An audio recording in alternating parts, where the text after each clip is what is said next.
I'm deflated as a Chelsea supporter.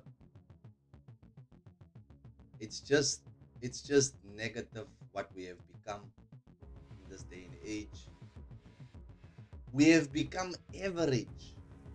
And then Aston Villa comes and says, here's the knife. Chelsea, here's the knife. Here's my neck. Kill me. We should have killed off Aston Villa.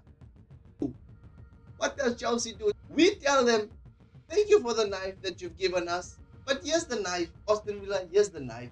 Here's our neck. Cut us instead. Kill us instead. Because most of the players that you see on this thing, the most of them have reached their ceiling. They are not going to get any better. We will not get anywhere with this football club, with the type of players that we have in our roster.